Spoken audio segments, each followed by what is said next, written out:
What if everything you believed about getting old was wrong? Helen's eyes flickered across the TV screen, the glow casting faint shadows in her dim living room. She sat slumped on the worn-out recliner, the evening's silence broken only by the murmurs of a late-night interview. Elon Musk's voice, calm but fierce, echoed from the speakers. Most people accept limitations without question because it's easier than fighting for change. But what if those limits are just stories we tell ourselves? Helen blinked, the weight of his words sinking in deeper than she expected. Just an hour ago, her daughter Sophie had dismissed her latest attempt to revive her old passion for writing with a cold, "Mom, you're 67. Maybe it's time to accept things as they are." That phrase haunted her, accept things as they are, a polite way of saying, slow down, fade away, don't bother. It was the same advice she'd heard from her doctor earlier that day, a curt, you need to take it easy. Your heart can't handle too much stress. Those words, though wrapped in concern, felt like a verdict. Helen's hands trembled slightly as she turned off the news. Was it really over? Was she just a relic of the past, a fading shadow in the lives of those she loved and the community she once served? The room felt colder now, the silence louder. But Elon's words reverberated, defiant and provocative, like a challenge thrown directly at her. Could she rewrite this narrative? Could she dare to believe that aging wasn't a slow fade to black but a chapter yet to be written with fire and purpose? She typed hesitantly into her laptop, "What if I'm not done yet?" The cursor blinked back, impatient, urging her forward. Hit subscribe and leave a comment with where you're watching from. This story might just spark a new beginning. What's one thing that always pushes you forward, even when things get tough? She whispered to herself, repeating the prompt from Elon's latest live stream. Somewhere deep inside, a small spark flickered. Helen wasn't ready to disappear, not yet. Helen's story was all too familiar. A retired schoolteacher in a small Midwestern town, her days had slowly blurred into a routine of quiet solitude. The walls of her modest home held memories, faded photographs of her late husband, John, smiling in the sunlit backyard, letters from her daughter that had stopped coming years ago, the echo of laughter from classrooms she once filled with hope and encouragement. Yet beneath those memories lay regrets that weighed heavier than the years. The novel she'd dreamed of writing for decades, pages and pages scribbled in notebooks long buried in the attic, untouched and unloved. She had shelved her dreams the moment she took on the roles of wife, mother, teacher, expectations that left no room for personal passion. Now, the silence was deafening, her days marked by the absence of purpose. She remembered vividly one afternoon, 10 years ago, sitting by the window watching a group of teenagers chase the last rays of summer sun across the schoolyard. She had held an unfinished manuscript in her lap, the ink bleeding with her hesitation and fear. The ache of that lost self was a wound that never quite healed. Helen often wondered if she'd wasted too much time, if her chance had passed forever. Was this the inevitable fate, to be forgotten, irrelevant, and slowly erased from the story of life? The doubts crept in relentlessly, tightening their grip with every passing day. The war inside Helen's mind was brutal and exhausting. Is it too late? She asked herself countless times. Does anyone care? The voices of doubt and despair fought fiercely against a faint hope that still flickered in her heart. Her children, especially Sophie, had grown distant, their lives busy and worlds away from hers. "Mom, you need to slow down," Sophie said during a rare phone call. "We're worried about you." But what they saw as worry felt like dismissal. Society seemed to treat aging as a decline to be managed quietly, invisibly. Even her doctor, a kindly but firm man, reinforced the narrative. "You have to accept the limits your body gives you, Helen." The words felt like chains, binding her to a fate she didn't want to accept. Then, in a moment that felt almost surreal, she stumbled upon a clip from Elon Musk, a man known for his relentless pursuit of the impossible, breaking barriers in space, technology, and energy. He said, "Some people don't like change, but you need to embrace it if the alternative is disaster." His defiance against limits, his refusal to accept the status quo, struck a nerve deep inside her. It was a lifeline thrown across the chasm of doubt. Crisis collided with hope, but just as Helen felt a flicker of possibility, the world reminded her how hard it was to change course at her age. Her daughter's cold response, her doctor's caution, the quiet disapproval from neighbors, each a test of her resolve. Yet, in the struggle, Elon's words became a mantra: embrace change or face disaster. That choice felt more urgent than ever. Late that night, after turning off the TV, Helen sat staring at her laptop screen, a blank document waiting for words that wouldn't come easily. But she remembered Elon's mindset, the fearless leap, the radical thinking, the willingness to fail and try again. Tentatively, she typed a single sentence: today, I choose to try. It felt small, almost insignificant, but it was a start. She hit post on a local online forum for seniors and closed her eyes. The silence stretched on, but soon, a few responses trickled in, words of encouragement, stories of others who refused to give up. Helen's heart lifted. This small act, inspired by a man thousands of miles away and decades younger, ignited a flame she thought long dead. Doubt still clawed at her, but the first step had been taken. The journey toward rediscovery had begun. Helen whispered to the empty room, maybe it's not too late after all. Helen often sat by the window in the mornings, watching the gentle light filter through the maple trees lining her quiet street. The small town she called home hadn't changed much in the last 30 years, familiar brick storefronts, the old library with its creaky wooden floors, and the corner diner where regulars still gathered every morning for coffee and talk. Yet, to Helen, the world felt increasingly distant, like a faded photograph that once held vibrancy but was now tinged with sepia tones of memory and loss. She was 67, retired from a career she had once cherished as an elementary school teacher. Teaching had been her identity, her source of pride, and the place where she felt she truly mattered. But retirement came quietly, and with it, a profound emptiness that gnawed at her soul. Her days were now filled with the quiet ticking of the clock, the occasional phone call from Sophie, and the long stretches of solitude that made the house feel bigger and colder than ever. The absence of John, her husband, who had passed 5 years earlier, left a hollow ache that seemed to settle into every corner of the home they built together. His old workshop in the garage remained untouched, a shrine to the life they had once shared. Helen's regrets were many. She had often thought about the road not taken, the dreams she had put aside in the name of responsibility. When she was younger, Helen had a burning desire to write. She dreamed of stories that would inspire others, tales born from her imagination and her experiences. But life, as it often does, had other plans. The demands of raising Sophie, the endless nights preparing lessons, the care John needed when his health faltered, these took precedence, pushing her writing dreams further into the shadows. Over the years, the notebooks and scraps of paper filled with half-written stories were packed away in boxes, forgotten under dust and the relentless passage of time. There was one memory, in particular, that haunted Helen. It was a crisp autumn afternoon, nearly 20 years ago, when she sat at her kitchen table, a steaming cup of tea growing cold beside her, staring at a blank page in a leather-bound journal. She had told herself then, one day, I'll write again. But that day never came. Instead, the blank page became a symbol of what she had lost, her own voice silenced by fear, doubt, and the weight of obligations. The estrangement from Sophie had carved its own deep wound. Once close, they had grown apart after Sophie's teenage years, a period marked by misunderstandings and harsh words that neither had fully forgiven. The distance was not just physical but emotional, a gulf widening with each missed birthday, each unanswered call. Sophie had her own life now, with children and a busy career in the city. The occasional texts or phone calls felt perfunctory, polite but distant, leaving Helen feeling like a stranger in her own family. She longed for reconciliation but feared rejection, unsure if the bridge between them could ever be rebuilt.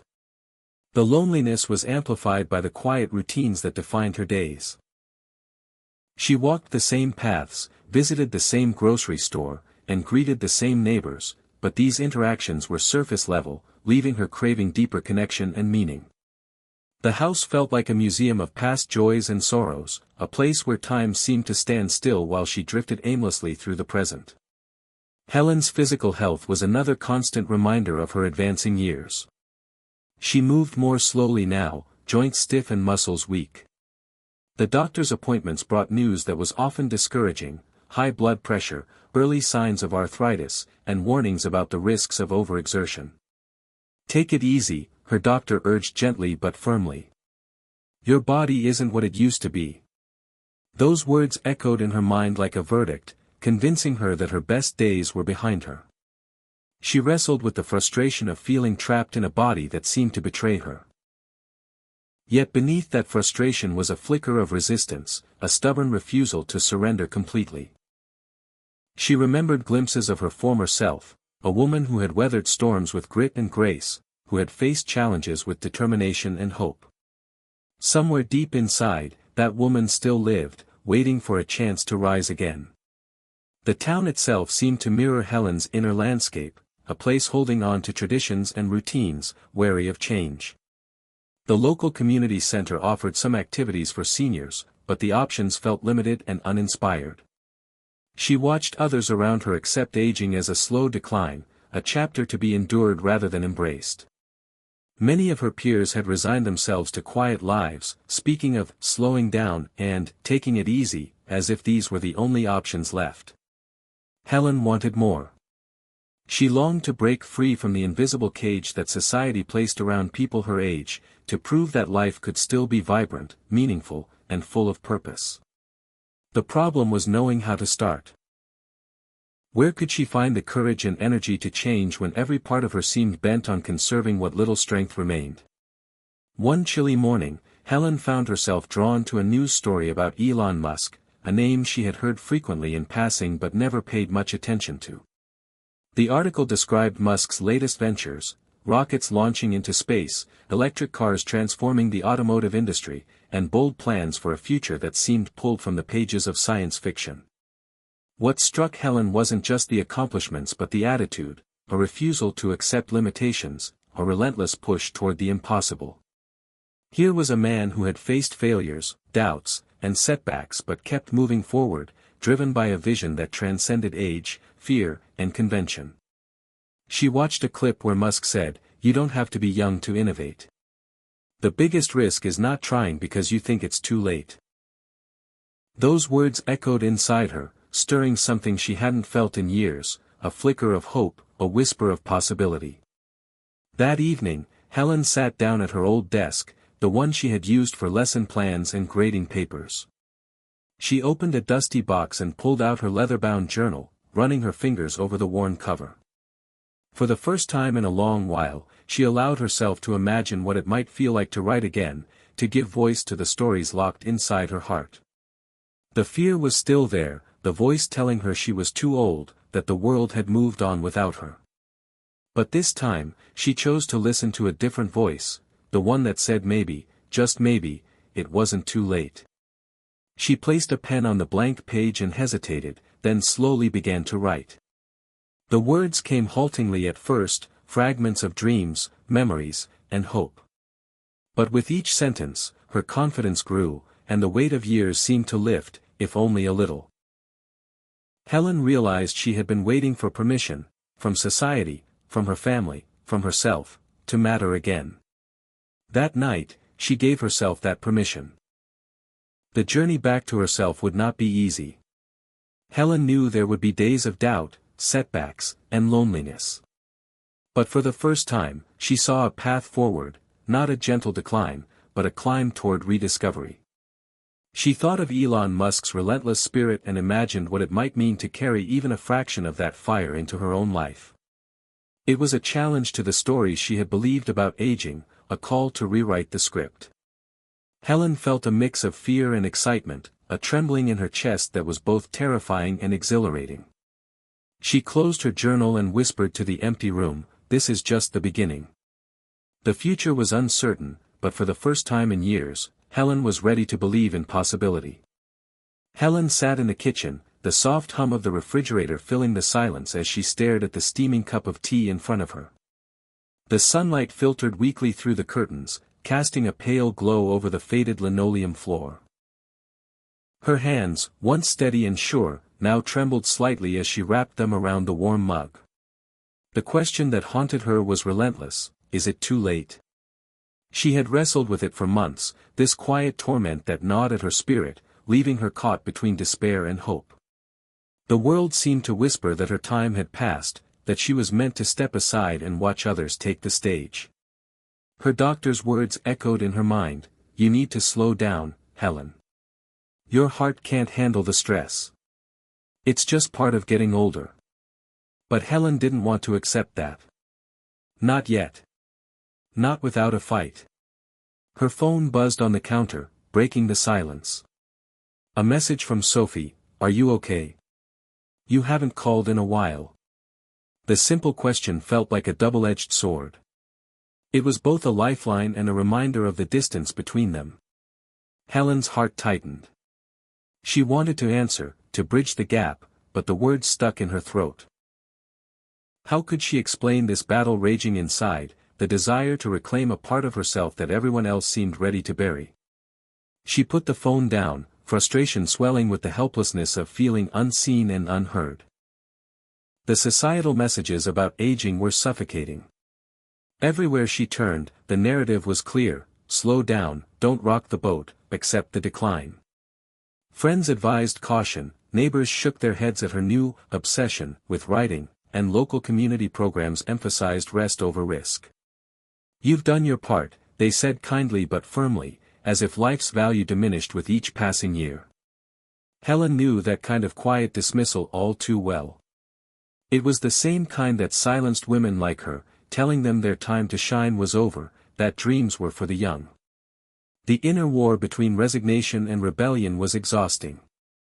She longed to scream, to break free from the cage of expectations and self-imposed limits. Then there was Elon Musk, an unexpected beacon in the dark. She found herself drawn to his interviews and speeches, his unyielding refusal to accept the impossible. One quote in particular haunted her thoughts. "Some people don't like change, but you need to embrace it if the alternative is disaster." Those words felt like a spark in the darkness, a challenge thrown down to her weary spirit. Elon was known for pushing boundaries, for dreaming bigger than anyone thought possible. And he did it not by accepting limits but by smashing through them. If he could break through barriers in space exploration and electric cars, why couldn't she break through the invisible barriers of age and expectation? Helen's skepticism warred with a flicker of hope. The question wasn't just, is it too late, but, what if it's never too late? What if the stories she told herself about fading away were wrong?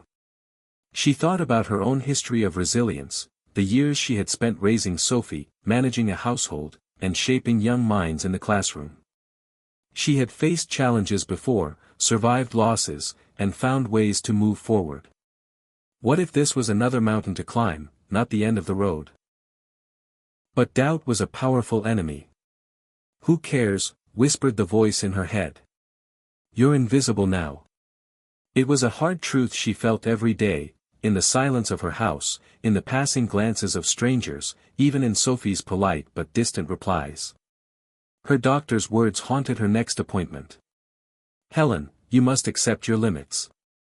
Pushing yourself too hard could be dangerous." The concern in his eyes was genuine, but Helen heard a different message: "You're fragile. Step back."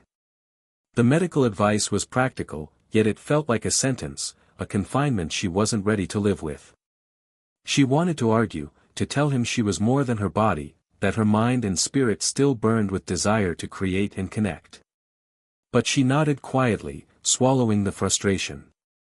The risk of ignoring her health was real, but the risk of giving up was unbearable. On one particularly difficult evening, Helen found herself scrolling through social media, a distraction from the heavy thoughts clouding her mind.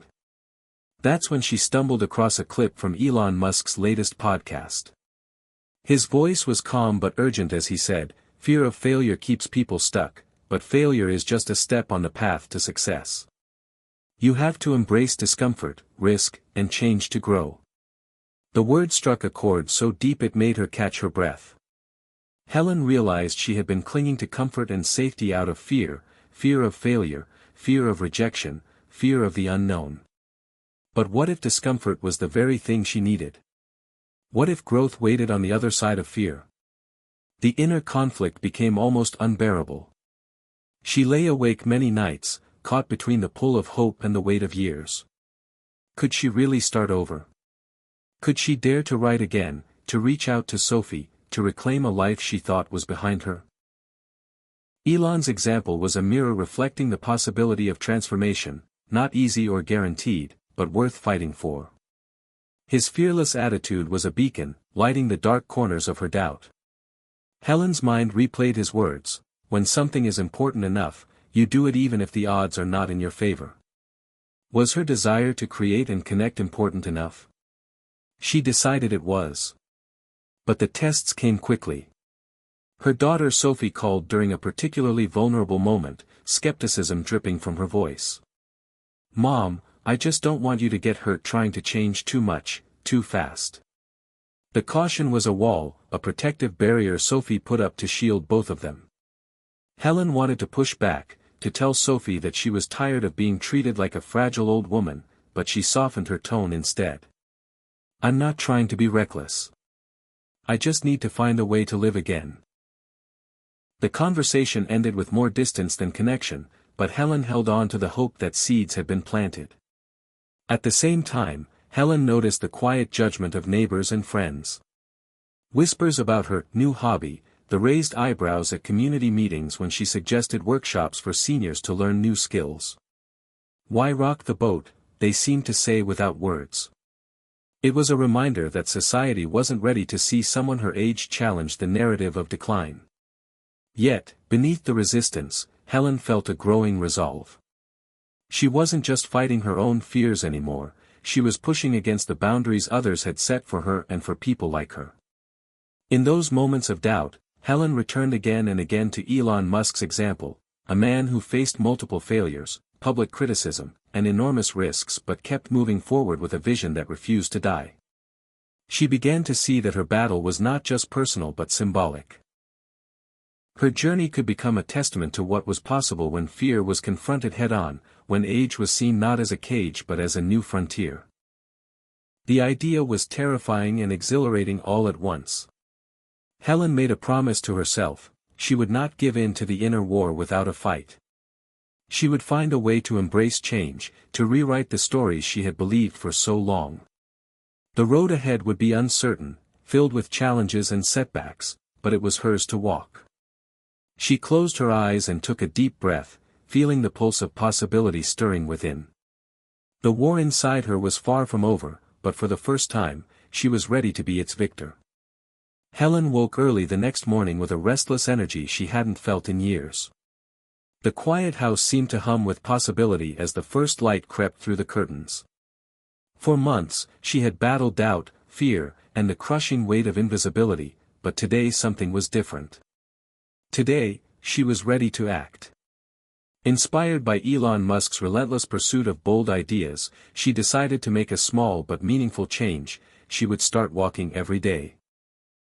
It seemed simple enough, but to Helen, it was a declaration of defiance against the creeping stagnation that had settled into her life.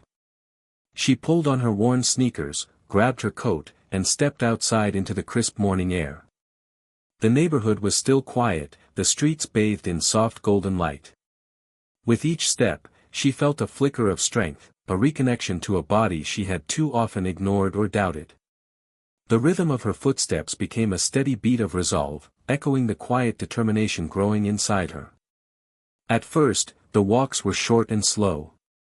Helen felt the ache in her joints and the quickening of her breath, reminders of the years etched into her body. But with every passing day, she pushed a little further, walking a block, then two, then around the corner. The familiar streets transformed as she moved through them, revealing details she had forgotten: the scent of freshly mown grass, the chatter of birds in the trees, the gentle smile of Mrs. Callahan watering her garden. These small moments grounded her, reminding her that life still pulsed vibrantly around her. Helen began to keep a journal of her walks, noting how the movement stirred not just her body but her thoughts and emotions. The walks became a time of reflection, a space where fear and doubt loosened their grip and hope crept in. She felt the beginnings of something new, a sense of purpose that didn't depend on the past or future, but lived fully in the present. Encouraged by this newfound routine, Helen decided to take another bold step. She set up a simple blog, a place to share her journey, her struggles, and her small victories. The idea terrified her. The thought of putting her words and feelings out into the world felt raw and vulnerable, but it also thrilled her. Elon Musk's fearless openness to failure and experimentation echoed in her mind, reminding her that growth came from risk. The first blog post was a hesitant whisper, "I'm starting to walk again. I'm starting to believe in possibility." To her surprise, the words flowed more easily than she expected, and with each post, her confidence grew. She wrote about the loneliness of aging, the fight to reclaim identity, and the small moments that sparked joy. The blog became a lifeline, a way to reach beyond the walls of her home and connect with others who might feel just as lost or forgotten. Helen's choice to embrace change sparked reactions both warm and cold. Some readers left encouraging comments, sharing their own stories of late-in-life reinvention. Others were skeptical, questioning whether it was realistic to believe in transformation at her age.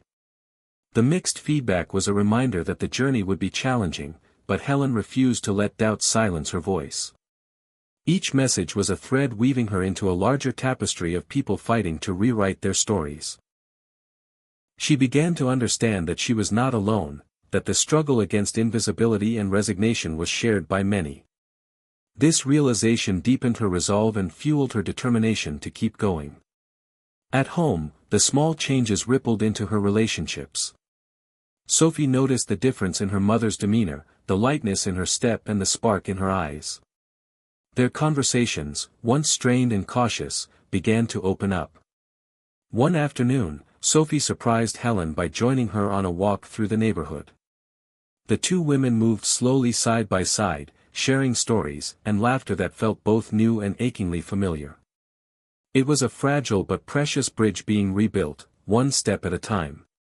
Helen saw in Sophie's eyes a mixture of concern and hope, a recognition that her mother was no longer the fragile woman she had worried about but someone reclaiming her power and purpose. The moments of connection were uneven and sometimes painful, but they were a sign that change was possible, even in the most tangled relationships. Helen's renewed spirit reached even into the old workshop John had left behind. One weekend, she ventured into the dusty space, brushing aside cobwebs and memories. With tentative hands, she began sorting through the tools and scraps of projects left unfinished. The act of reclaiming this space felt symbolic, a reclaiming of agency, creativity, and a life paused but not over. She decided to take up woodworking, a hobby John had loved, as a way to connect with him and with a part of herself that had been dormant for too long. The process was slow and imperfect, but each carved piece of wood became a testament to her resilience and willingness to try. It was another small but bold step, one that deepened her sense of purpose and joy. As weeks turned into months, Helen's daily walks expanded into longer journeys. She explored nearby parks and trails, soaking in the changing seasons with a sense of gratitude and wonder. The fresh air and movement revitalized her body, easing some of the stiffness and pain that had once held her back. More importantly, the walks became a metaphor for her life, a continuous forward motion, one step at a time, despite obstacles and setbacks. She began to dream again, not with the reckless abandon of youth but with the steady clarity of experience. The spark Elon Musk had ignited within her was no longer just a flicker but a flame, warming the cold corners of her heart and mind. Helen also took to listening more intentionally to Musk's interviews and talks. His reflections on failure, perseverance, and the power of vision became a soundtrack to her days. She found herself repeating his words in moments of doubt: persistence is very important. You should not give up unless you are forced to give up. The mantra helped her navigate the inevitable struggles, the bad days when her body rebelled, the nights when loneliness pressed in, the moments of self-doubt that threatened to undo her progress. Each time, she returned to the small actions that grounded her, putting on her walking shoes, opening her journal, reaching out to Sophie, picking up a chisel and a block of wood. The community around her began to notice the change too. Neighbors who once greeted her with polite nods now stopped to chat, curious and inspired by her transformation. The local library invited her to speak at a workshop on creativity and aging, a chance to share her story and encourage others to take their own small steps toward change. Helen stood before the group, her voice steady but full of emotion as she recounted her journey from fear to hope. She spoke of the inner war she fought and the choice to move forward despite uncertainty. The applause that followed was not just for her courage but for the possibility she embodied, the possibility that life after 60 could be a time of growth, purpose, and joy. Helen's blog gained followers, many of them seniors who felt seen and understood for the first time. Their messages of gratitude and shared experience became a source of strength and community. She began collaborating with a few readers to start a local support group for older adults seeking to reinvent themselves. The group met weekly, filled with laughter, tears, and stories of courage. Helen was no longer alone in her fight, she was part of a movement pushing back against the narrative of decline. The group's energy reminded her of the classroom she once led, a place where learning, growth, and connection flourished. Despite the progress, Helen knew the journey was far from over. Challenges still loomed, physical aches that refused to fully fade, moments of loneliness that crept in unexpectedly, and the delicate dance of rebuilding family ties. But she faced these challenges with a new mindset, one shaped by the example of Elon Musk and her own hard-won courage. She understood that transformation was not a destination but a process, a daily choice to step forward into the unknown. The old fears still whispered in the shadows, but they no longer controlled her. Helen had taken the first bold step, and that step was changing everything. One crisp autumn afternoon, as Helen walked through the park with Sophie and her grandchildren, she felt a profound sense of peace. The leaves rustled overhead, painting the ground in fiery reds and golds.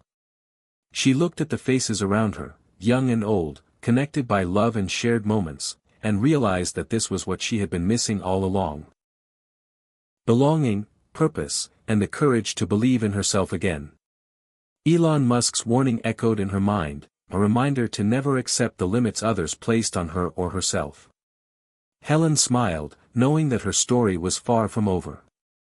It was a new beginning, and she was ready to live it fully, one step at a time. Helen sat in front of her computer late one evening, the soft glow of the screen illuminating her face. The blog post she just published was simple, her story, raw and unfiltered, about starting over at 65, about the fear and hope tangled in each step she took. She hesitated before hitting publish, heart pounding with a mix of excitement and vulnerability. What if no one cared?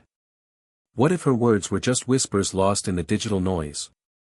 But then she remembered Elon Musk's words, when something is important enough, you do it even if the odds are not in your favor. This was important. Her story mattered. She clicked publish and leaned back, breathing deeply as the cursor blinked, waiting for a response. The first comments trickled in slowly, an encouraging word here, a shared experience there. Then, overnight, the blog began to gain traction. Messages flooded her inbox from strangers across the country, seniors who felt invisible and stuck, who found in Helen's story a mirror of their own struggles and a spark of hope. Some wrote about long-abandoned dreams, others about broken relationships, all united by a longing to break free from the narrative of decline. Helen read every message with growing awe and gratitude. Her quiet fight was becoming a chorus of voices rising in unison. The loneliness that had once crushed her began to lift, replaced by a sense of connection and purpose that filled the empty spaces inside. One message stood out, a reply from Sophie. It was hesitant but heartfelt. Mom, I read your latest post. I didn't realize how much you were hurting. I'm sorry for not being there. Can we talk? Helen's hands trembled as she typed back, a flood of emotion welling up. After years of distance and silence, a door had opened. They arranged to meet the next day at a small cafe Helen hadn't visited in years. The anticipation was a mix of hope and fear. Could they rebuild what time and pain had fractured? At the cafe, Helen arrived early, nerves twisting in her stomach. Sophie walked in, eyes searching, uncertain but hopeful. The initial conversation was tentative, filled with long pauses and gentle questions. Helen shared her journey, the walks, the blog, the small acts of courage inspired by Elon Musk's fearless mindset. Sophie listened, tears glistening, the wall between them beginning to crumble. It wasn't an instant fix, but it was a breakthrough. They left with a promise to keep talking, to try to heal old wounds. Helen felt a lightness she hadn't known in years, a fragile but real hope that love and connection could grow again. The blog's reach continued to expand. Helen was invited to share her story on a local radio show, where she spoke candidly about aging, fear, and transformation. Her voice, once quiet and hesitant, now carried strength and conviction. Listeners called in with their own stories, their voices trembling with the same mix of fear and hope. Helen realized she was part of something bigger, a movement challenging the silence and invisibility imposed on older adults. Elon Musk's example as a radical thinker who defied expectations became a symbol for many, a reminder that age was not a cage but a canvas. Helen's woodworking project in the old workshop took on new life. Encouraged by messages from her readers, she started crafting small pieces, picture frames, wooden boxes, with care and creativity. One day, a local gallery owner reached out after seeing pictures of her work on social media. They offered to host a small exhibit titled New Beginnings, showcasing creations by seniors reclaiming purpose and passion. The offer was both thrilling and terrifying. Helen hesitated, doubting her skills and fearing judgment, but the memory of Elon Musk's persistence pushed her forward. She accepted, pouring her heart into each piece, crafting not just wood but a new story of resilience and hope. The exhibit opening was a quiet but powerful event. Friends, neighbors, strangers, and even some blog followers gathered to celebrate the artists. Helen stood among the crowd, heart pounding as she watched people admire her work, asking questions, sharing their own stories of late-life change. Sophie was there too, standing beside her mother with a proud smile that melted years of distance. The night was a milestone, a visible, tangible breakthrough that proved transformation was possible at any age. Helen's tears came not from sadness but from the overwhelming joy of being seen and valued. The small changes she had dared to make were rippling outward, touching lives in ways she had never imagined. Yet, even in moments of triumph, the inner war remained. There were days when pain flared, when old fears whispered loudly in the silence, when the pressure of expectations threatened to crush her resolve. But Helen had learned to meet those moments with kindness and courage. She returned to her walks, her journal, and her blog, each a lifeline pulling her back to hope. She reminded herself of Elon Musk's words about failure being a step on the path to success and embraced her imperfections as part of the journey. The fight was ongoing, but Helen was no longer alone or defeated. She was a warrior, standing tall in the face of fear and doubt. As winter settled in, Helen's story caught the attention of a regional news outlet. They invited her for an interview to discuss aging and reinvention. The conversation was broadcast widely, reaching an audience hungry for inspiration and proof that life after 60 could be vibrant and meaningful. Helen spoke with honesty and passion, sharing the challenges and joys of her transformation. Calls and emails poured in, connecting her with seniors, caregivers, and advocates eager to change the narrative around aging. The ripple effect of one woman's courage was becoming a wave of hope and possibility. One evening, after a particularly fulfilling day filled with interviews and messages, Helen sat quietly by the fireplace, reflecting on how far she had come. The fear and isolation that once ruled her life felt like distant shadows. She thought of Elon Musk, not as a distant billionaire but as a symbol of relentless courage and refusal to accept limits. His warning, "Don't believe what they told you about aging," had become her truth. Helen realized she was living proof that it was never too late to change, to create, to love, to matter. She smiled softly, a quiet victory blooming in her chest. Helen's new legacy was not defined by grand achievements or fame but by the simple, profound act of choosing hope over despair, action over resignation. She had broken through the silence and invisibility, claiming a life of purpose and connection. The small steps, the walks, the blog, the workshop, the conversations, were the true milestones of transformation. Helen knew the journey would continue with its ups and downs, but she was ready to face whatever came next with courage and grace. In the end, Helen whispered to herself what she wished every senior could hear: I was never too old. I was just waiting for permission to matter again. And in that moment, she knew she had given herself that permission, and so much more. Helen stood in the soft light of the early morning, gazing out over her backyard where frost still clung to the grass and the bare branches of trees stretched like skeletal fingers against the pale sky. The quiet was different now, not the heavy silence of loneliness but the gentle calm of a life reclaimed. It had been months since she first laced up her sneakers and stepped into the cool air with nothing but a flicker of hope. Since then, the world had shifted beneath her feet in ways she could never have imagined.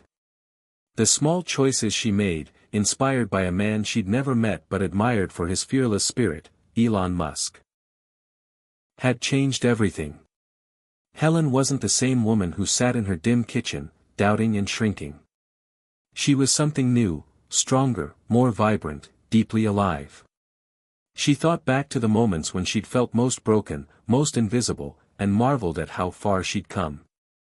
The blog had become more than a journal, it was a beacon for others like her, seniors aching to rewrite their stories, to reclaim purpose when the world told them it was too late. Helen's words had touched thousands, weaving a tapestry of hope across states and small towns, reminding people that aging wasn't an end but a new beginning. The emails and messages poured in daily, stories of courage, of reconnection, of quiet revolutions happening in garages, kitchens, and gardens across the country. Helen responded to as many as she could, knowing each reply was a lifeline thrown into the vast ocean of doubt and despair many felt. The community she helped foster was a living testament to the power of one person's courage to spark a movement.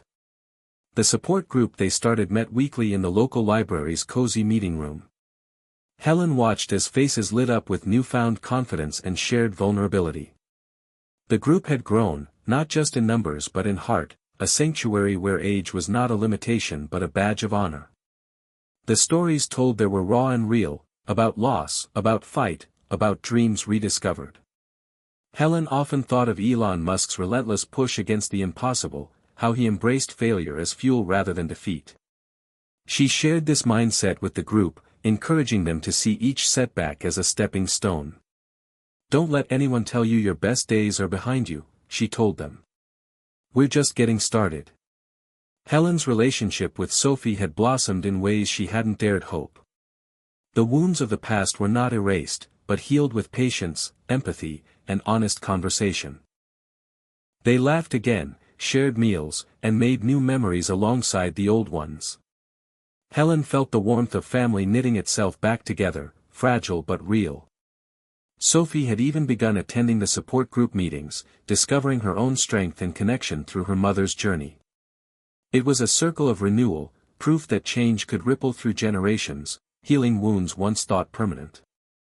The workshop was now Helen's sanctuary, a place where creativity and purpose intertwined. Her woodworking skills had grown, her hands steady and sure as she crafted beautiful, imperfect pieces that carried the stories of her transformation. The New Beginnings exhibit had led to commissions and invitations to speak at community centers and senior living facilities. Helen found herself not only creating art but inspiring others to pick up tools, pens, brushes, whatever could express their own journey. The act of making was a powerful antidote to invisibility, a declaration that seniors still had voices, still had visions worth sharing. One chilly afternoon, Helen received a letter that touched her deeply. It was from a man in a nearby town, a retired engineer who had followed her blog for months. He wrote about how her courage had rekindled his own passion for inventing, how he'd dusted off old sketches and started building again in his garage. His words were filled with gratitude and hope, reminder that the legacy Helen was creating wasn't just about her, it was about sparking courage in others. She framed the letter and placed it on her desk, a symbol of the invisible threads connecting lives and stories. The media attention continued to grow. Helen appeared on podcasts and local TV shows, always careful to center the stories of the people she met through her journey.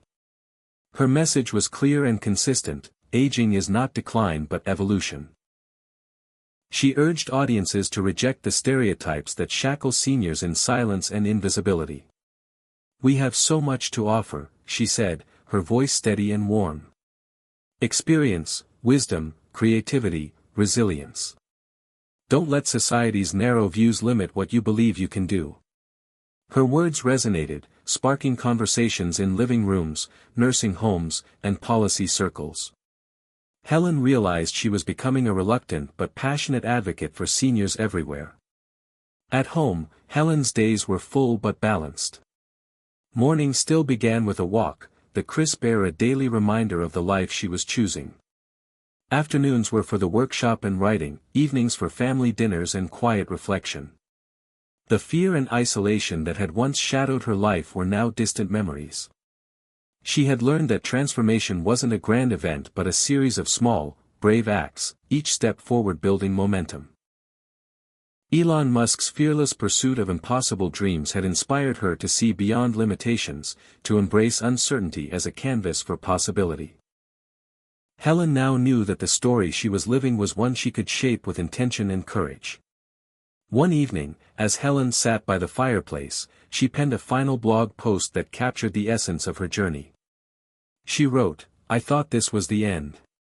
But it was just the beginning. I was never too old.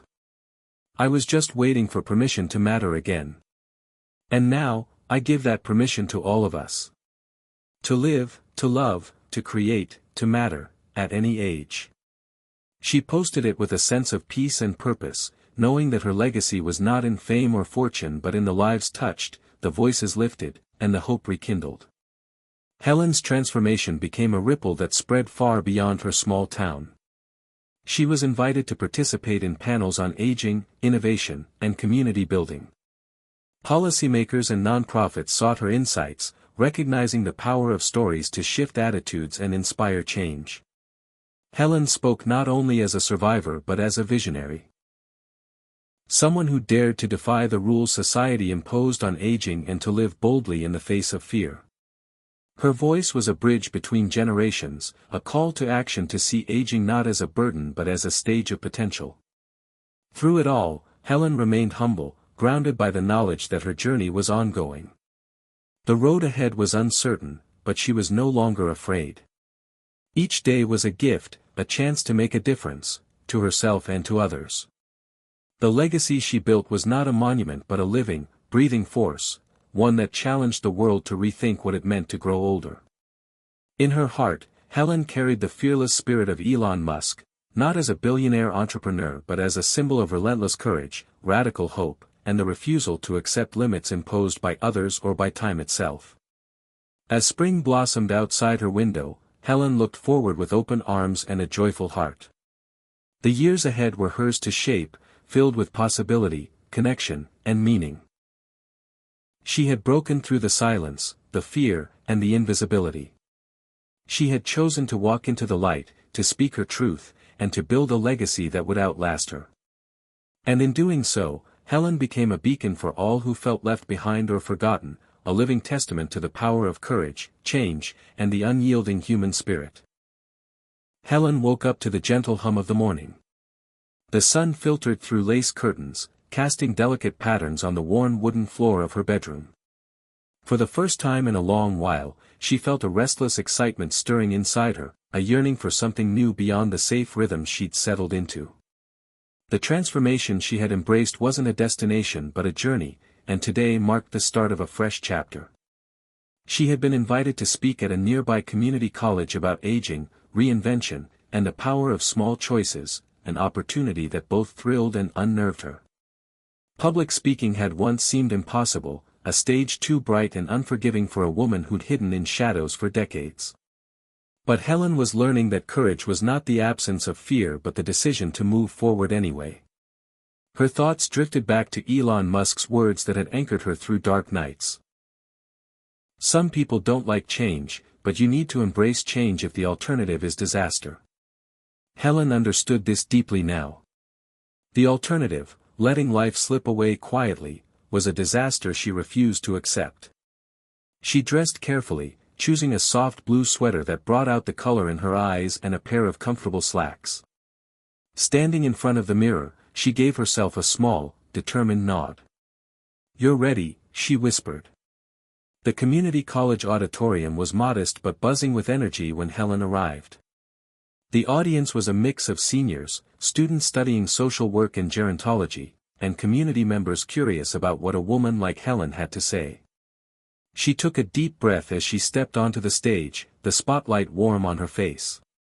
For a moment, she hesitated, the familiar old doubts creeping in. But then she remembered the blog comments, the messages, the faces of the support group, and most of all, Sophie's proud smile. She wasn't alone. This was bigger than her fear. Helen began by sharing her story, the dark moments of isolation, the small steps she took inspired by a quote from Elon Musk, the slow rebuilding of hope and purpose. She spoke candidly about the raw emotions, the setbacks, and the victories both large and small. Her voice wavered at times, but she leaned into vulnerability, knowing it was what connected her to the audience. The room grew quiet, then warm with applause. People approached afterward with tears, hugs, and stories of their own. Helen realized that her journey was a spark lighting a fire in others, a reminder that the second half of life could be rich with meaning and adventure. One young woman approached Helen after the talk, introducing herself as Laura, a student passionate about community aging services. Laura shared her dream of creating programs to empower seniors to engage with technology and creativity, areas many older adults found intimidating. Helen listened with growing excitement, recognizing a new opportunity to blend her experience with a broader mission. They exchanged contact information, promising to explore ways to collaborate. Helen felt a thrill of possibility coursing through her veins. This was a new horizon, a chance to build bridges between generations and expand the impact of her message. Back home, Helen found herself daydreaming about what this new chapter might hold. The workshop, the blog, and the support group were foundations, but there was so much more to explore. Technology, which had once seemed alien and overwhelming, was becoming a tool for connection and creativity. With Laura's encouragement, Helen started taking online classes on digital storytelling and social media, eager to learn how to share her story in fresh ways. Each lesson was a challenge and a triumph, a reminder that growth never ends, no matter the age. The feeling of being too old to learn faded, replaced by curiosity and excitement. Helen's mornings began to fill with purposeful activities, writing new blog posts, crafting wooden pieces with renewed passion, and preparing presentations that combined her story with practical advice for others. The small town around her was beginning to shift as well, inspired by Helen's example and the growing network of seniors reclaiming their lives. Local businesses reached out, asking if they could host workshops or display the artwork created by the group. The sense of community blossomed, rooted in respect and celebration of aging as a vital, dynamic stage of life. One afternoon, while browsing through her inbox, Helen found an invitation from a regional nonprofit focused on senior empowerment. They asked her to join a panel discussion at a conference dedicated to innovation in aging services. The opportunity was thrilling but intimidating. Public speaking and activism were territories Helen had never imagined entering so fully. Yet, the spark Elon Musk ignited in her, the refusal to be confined by limits, fueled her determination. She accepted, knowing this was another step toward expanding her voice and influence. The conference was a whirlwind of ideas, faces, and energy. Helen found herself surrounded by professionals, activists, and fellow seniors who shared a vision of transforming how society viewed aging. She listened, learned, and contributed, her story weaving into a larger tapestry of change. During her panel talk, she emphasized the importance of dismantling stereotypes, fostering intergenerational collaboration, and encouraging seniors to embrace technology and creativity as tools for empowerment. Her words resonated deeply, sparking questions and conversations that extended well beyond the session. After the conference, Helen felt energized but also aware of the challenges ahead.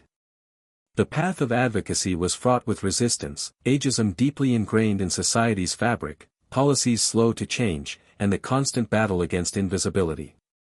But Helen had learned that transformation required persistence, patience, and community. She was no longer a solitary figure but part of a growing movement determined to rewrite the story of aging. At home, Helen's relationship with Sophie continued to deepen. They planned a trip together, a small adventure to visit a national park that had long been on their bucket lists. The prospect of travel excited Helen, a symbol of freedom and new experiences. The trip was not just about seeing new places but about embracing life's fullness, proving to herself and Sophie that adventure did not have an expiration date. It was another way to break free from the constraints of fear and doubt, to claim joy and possibility. The morning of their departure, Helen packed with a mixture of nerves and excitement. She reflected on the journey that had brought her here, from a place of despair to one of hope, connection, and courage. Elon Musk's influence lingered in her mind, not as a literal guide but as a symbol of daring to dream big and refuse limits. The biggest risk is not taking any risk, he had said, and Helen had chosen to live by that truth. As the car rolled down the highway, the landscape unfolding in vibrant colors and sweeping vistas, Helen felt a profound sense of liberation. The road ahead was open, full of promise and potential. Age was not a wall but a door, one she had stepped through with determination and grace. The fears that once held her captive now felt like distant echoes, overshadowed by the brightness of new horizons. On the trail in the national park, Helen and Sophie walked side by side, breathing in the crisp air and marveling at the towering trees and sparkling streams. Each step was a celebration of resilience and renewal. Helen thought about the countless seniors who might never take such a journey, held back by fear or circumstance. She vowed to keep sharing her story, to keep lighting the way for others seeking their own new horizons. That night, under a canopy of stars, Helen whispered a quiet prayer of gratitude. For the strength to change, for the courage to hope, for the community that lifted her, and for the future still unfolding before her. Aging, she realized, was not a closing chapter but an unwritten story filled with endless possibility. And she was ready to write every page with boldness and heart. Hit subscribe and leave a comment with where you're watching from. This story might just spark a new beginning. What's one thing that always pushes you forward, even when things get tough? The envelope came on a Wednesday, tucked between utility bills and a coupon booklet, its weight somehow heavier in Helen's hand.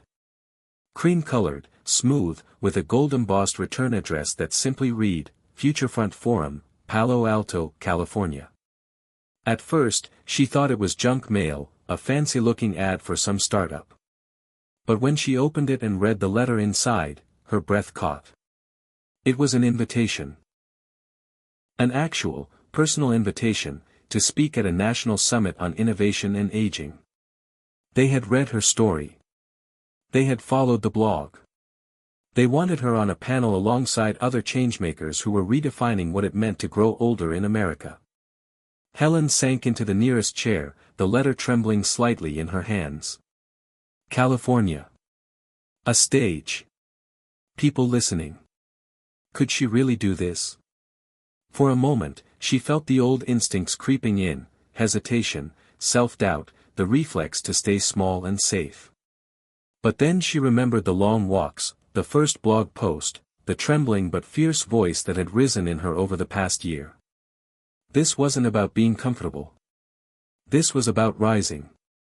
And she knew, she would go. The days leading up to the trip felt surreal. Sophie helped her plan, booking flights and mapping the agenda like a personal assistant who also happened to be her daughter. Their bond had deepened, rooted now not just in history but in mutual respect. Sophie watched her mother with awe, this woman who once shuffled around the house in silence now fielding media calls, responding to readers, and preparing to address a national audience. Helen had become someone new and yet more herself than ever. Packing her suitcase, Helen included a small carved wooden bird, her first finished piece from the workshop, as a reminder of how this all began. She looked at it each morning as she prepared for California, letting it anchor her through the nerves. When Helen landed in Palo Alto, the landscape struck her first, the blue sky stretching endlessly over modern buildings, clean lines, electric cars gliding quietly along the streets. It felt like another world, one humming with ambition, curiosity, and innovation. And yet, beneath the sheen of the future, Helen saw people just like her. Older couples walking hand in hand. A woman in her 70s taking photos of an electric drone display. A gray-haired man sketching outside a cafe. Age, here, didn't seem like a signal to step back. It was just another layer of identity, not the definition of it. That realization steadied her. Maybe she belonged here more than she thought. The conference center was abuzz with energy, tech entrepreneurs, researchers, nonprofit leaders, and policymakers all gathering under the banner of rethinking aging. Helen was given a modest hotel room with a view of the city's rolling hills and a welcome packet that included her name on the schedule. Seeing her own name, Helen Meyer, printed under the bold words, "Voices of Reinvention," brought a lump to her throat. The other panelists were impressive, a former surgeon turned inventor, an 82-year-old coder teaching kids to build apps, and a retired professor who had launched a startup connecting isolated seniors to virtual mentorships. Helen was the only one without a traditional accomplishment behind her name. Just writer and late-life creator. But that was enough. She had learned that living with courage was itself an accomplishment. The night before the panel, Helen couldn't sleep. Her thoughts spun with imagined questions and responses, with fears of forgetting her words or freezing on stage. She sat by the hotel window, staring out at the glowing cityscape, and whispered Elon Musk's words like a prayer, "When something is important enough, you do it even if the odds are not in your favor." Her story was important. Not just to her but to everyone out there who thought they were done, who thought time had robbed them of relevance or worth. Helen wasn't a polished speaker, but she was real. And maybe that was enough. The panel began late morning, in a sleek auditorium with warm lighting and rows of curious faces. The moderator introduced the speakers with enthusiasm, highlighting their unique journeys. When it was Helen's turn to speak, she walked slowly to the microphone, her heart pounding, hands slightly unsteady. Then she looked out across the room, not as strangers but as people. Some young, some old. Some skeptical, some hopeful. And something settled inside her. She began to speak, not with rehearsed lines but with the same voice that had written her blog posts. Quiet at first. Honest. Raw. She told them about the darkness of feeling invisible, about the moment her life changed, a simple walk, a passing quote from Elon Musk, and the realization that no one else was going to save her. She had to choose to matter. The audience was silent, not with disinterest but with presence. Helen continued, sharing how the smallest acts, walking, writing, building, reconnected her to herself and then to others. She spoke about the blog, the support group, the letters from strangers who now dared to believe in their own second chapters. She talked about her daughter, and how reconnecting was not a miracle but a choice made again and again. And she ended with a quiet but resonant truth, "I thought my story was ending. But I was wrong. It was just beginning. And yours can be too." There was a beat of stillness, then the room erupted in applause. Not polite, not obligatory, genuine, rising like a wave that washed over Helen and left her trembling. After the panel, people surrounded her, students, entrepreneurs, caregivers, even one man who worked in a senior tech startup and asked if she would consider consulting. She laughed, unsure if he was serious. He was. But more than offers or compliments, it was the questions that moved her most. How did you find the courage? What do I do if my mother's given up? Do you think we're ever really too old to change? Helen answered as best she could, not with formulas but with heart. She didn't pretend to have all the answers, just the scars and the story of a woman who chose to step into the light. Later that evening, she found a quiet bench outside the center and sat under a canopy of twinkling fairy lights strung through a grove of trees. She pulled out her notebook and began to write, not a blog post, not a speech, just thoughts. About how fear still showed up, and how she was learning not to obey it. About how connection was the real revolution. About how aging had once felt like exile and now felt like an opening. As she wrote, someone sat beside her, a woman in her 60s with a confident stride and an easy smile. She introduced herself as Linda, another panelist who hadn't had a chance to talk earlier. They began to chat, and what started as a polite conversation turned into an hour-long exchange about dreams, losses, and the strange joy of starting over. Helen felt something unexpected. Not just friendship, but kinship. She had met many people over the past year, but this connection felt like a next step. Linda invited her to collaborate on a project she was starting, a traveling workshop for older adults on purpose, creativity, and building the second half of life. Helen hesitated, the idea too big, too uncertain. But Linda just smiled and said, "You're already doing it. This would just make it official." And with that, another door opened.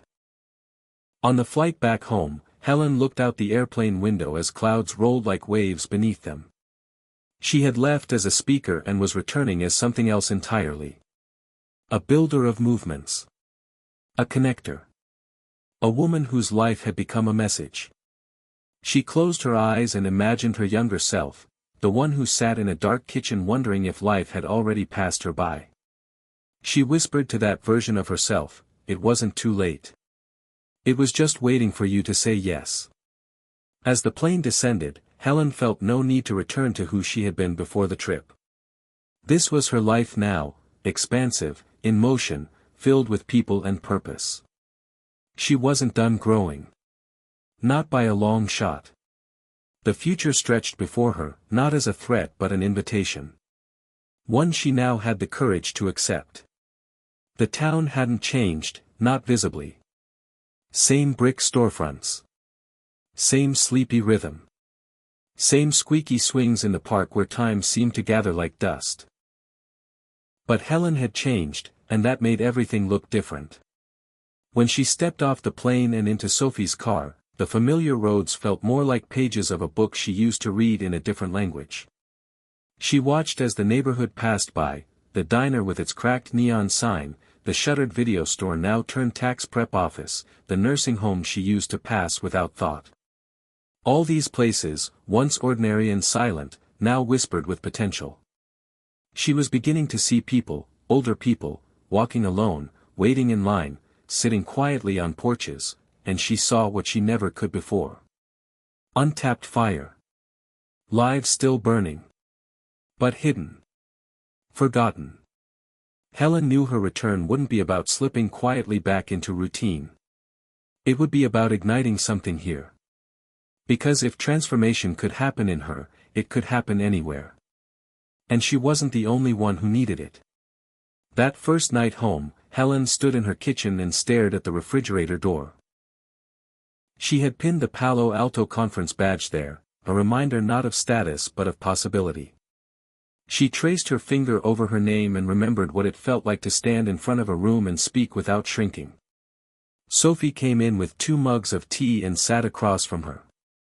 "So," Sophie said, watching her mom closely, "what's next?" Helen smiled slowly. "I'm not sure. But I think we're just getting started." The idea came slowly, like steam rising off warm water. A center, not a senior center in the traditional sense, but something radically different. A place for late bloomers. A creative hub where people over 60 could learn 3D printing or podcasting. Where they could write their stories, build from scratch, reconnect with lost skills. A place that borrowed from the spirit of innovation but grounded it in age and wisdom. Helen wrote it down one morning, the later lab. Just 3 words in her notebook, circled and underlined. She stared at the phrase for hours, heart racing. It felt ridiculous. It felt wild. It felt right. She brought the idea to the support group first, explaining it not as a business or a project, but a movement. A place where their collective experience could become rocket fuel. Some nodded right away, others hesitated. I can't even use a smartphone, someone muttered. But Helen had learned how to answer that kind of fear, not with pressure, but with permission. You don't need to know how to do it yet, she said. You just need to believe that you can. That was enough to get started. Word spread quickly, thanks to Helen's blog and a short video clip from her conference panel that someone had posted online. The video had quietly gone viral, racking up thousands of shares. People called it, "the speech that made my mom cry," and, "the most honest thing I've heard about getting old." Helen had no idea until Sophie pointed it out. By then, emails were pouring in from towns across the country. How do I start something like this where I live? Is there a later lab near Chicago? Can you come speak to our community? The questions weren't just logistical. They were desperate. Hungry. Hopeful. Helen realized then that this wasn't about one building or one town. It was about an idea whose time had come. An idea that said, you still matter. You're not done. You're the spark they didn't see coming. Finding space wasn't easy, but Helen had grown unafraid of bold asks. She called the library. Too small. She visited the old VFW hall. Outdated and moldy. Then, a break, an empty storefront on Main, once a bakery, now collecting dust and cobwebs. The landlord was reluctant. A bunch of seniors using 3D printers and podcast mics, he'd said, raising an eyebrow. Helen didn't blink. Yes. And probably changing the future while they're at it. He laughed, then paused. Well, what the hell? First month's rent is on me. They scrubbed the walls, painted over water stains, replaced the broken light fixtures. Volunteers from the support group and even a few younger locals joined in. Something about the energy felt contagious. They built shelves. Set up tables. A retired engineer from the group, Mitch, rewired the building for better outlets. Sophie and Laura worked together to source donated laptops and refurbished tablets. Helen watched it all come to life with a strange ache in her chest. Pride, yes. But something deeper. Legacy. This wasn't just a passion project. This was what she was meant to do. The first week the doors opened, 7 people came. By the second week, it was 12. Then 20. Word of mouth was wildfire. Classes filled up, Intro to AI for late starters, podcasting your memoir, digital drawing for grandparents, and even designing with purpose, from hobby to side hustle. People came with walkers, with oxygen tanks, with fear in their eyes and fire in their hearts. And when they left lighter. Changed. One woman, Marcia, whispered to Helen after a class, "I didn't think I had anything left to offer. But today, I felt alive again." Helen hugged her tight and said, "You've always had it. We're just giving it room to shine." Elon Musk never appeared, of course. But his presence was everywhere. On the posters they made with his quotes, on the screen during the first Idea Night presentation, where people pitched their own late-life innovations. "Age is just a number," one man said, holding up a homemade drone built from recycled materials. "What matters is how loud your heart still beats." Helen smiled. That's what they were building. A heartbeat. News outlets began to take notice. First the local paper. Then a segment on regional TV. Then, one morning, Sophie burst into the later lab holding her phone. "Mom! Look!" She showed Helen the screen. A national magazine had run a piece, "The Grandmother Who's Teaching America to Dream Again." The article was warm and funny and true. It quoted Helen saying, "I just got tired of being told I was finished. I'm not finished. I'm just getting started." Helen read the line 3 times, not because she doubted the words, but because she finally believed them. The growth wasn't without friction. Some town officials grumbled about all the attention, worried about parking, about noise. A few conservative voices claimed the later lab was too tech-focused, or trying to be something it's not. Helen listened. And then invited them to join a class. "Come see what's actually happening," she'd say. Most didn't. But some did. And they left quietly transformed. One Sunday evening, Helen sat alone in the lab after everyone had gone home. The sun had dipped below the trees, and soft shadows stretched across the floor. She sat in the center of the room, surrounded by laptops, wires, wooden sculptures, and laughter that still echoed in the walls. She took a deep breath and thought about how far she'd come. A woman who once felt discarded now leading a revolution not with protests or headlines, but with hammers, ideas, and reclaimed voices. She thought of Elon again, not the billionaire or the provocateur, but the spirit he embodied. Boldness. Fearless reinvention. The willingness to question everything. She had borrowed that mindset like oxygen when she needed it most. And now she breathed it out into the world, through every class taught, every hand held, every life reignited. She stood up, stretched, and whispered into the quiet room, "Let's see what else we can build." Helen found it wedged under the front door late one morning, the kind of envelope that carried both history and hesitation. No stamp. Just her name written in slanted, careful handwriting she hadn't seen in more than 2 decades. Her breath caught as she picked it up and turned it over, afraid to believe what her heart already knew. It was from Michael, her son. The one she hadn't spoken to in 23 years. The one whose absence had lived inside her like a shadow, too painful to speak of even after all the healing. She sat down slowly at the kitchen table, the envelope trembling in her fingers. For years she had imagined this moment, what she'd say, how she'd feel. But when it finally arrived, there were no words. Just a thundering silence and 1,000 memories rushing in like water through a broken dam. Opening the letter felt like trespassing into a version of the past she had buried. But she opened it anyway, her fingers careful, her eyes scanning the lines written in blue ink. "Mom," it began. "I saw the article. I saw you." Simple. Stark. But enough to stop her heart for a moment. "I don't know what to say that could undo what's already done. I don't know if I have the right to ask anything of you. But I saw your face. I read your story. And for the first time in years, I didn't feel angry. I felt proud. I miss you. I hope it's not too late." Helen pressed the letter to her chest and closed her eyes.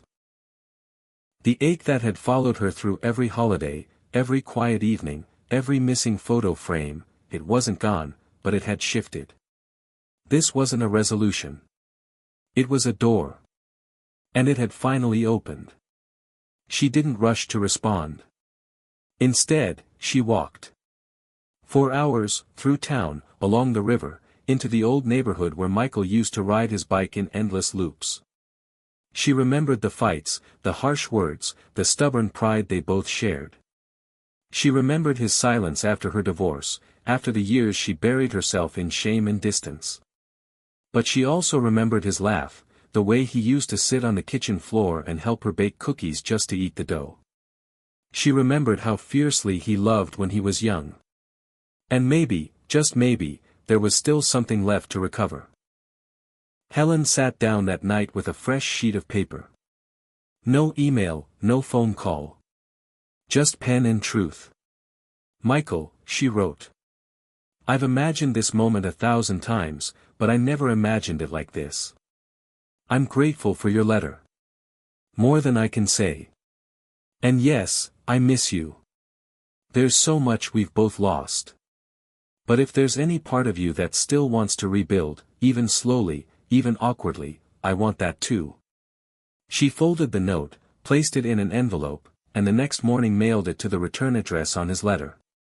She didn't expect a reply right away. She didn't need one. The exchange alone had changed something fundamental in her. A wound reopened, yes, but also a heartbeat returned. In the days that followed, Helen carried on as usual, classes at the later lab, evening walks with Sophie, Zoom calls with Linda about their growing list of affiliate centers. But something inside her had shifted. There was a softness now, a kind of patience she hadn't felt before. As if her story, already so full of rebirth, was still writing its most important chapter. She didn't speak of the letter to anyone at first. Not even Sophie. Some things needed to breathe quietly before being shared. But a week later, a second envelope arrived.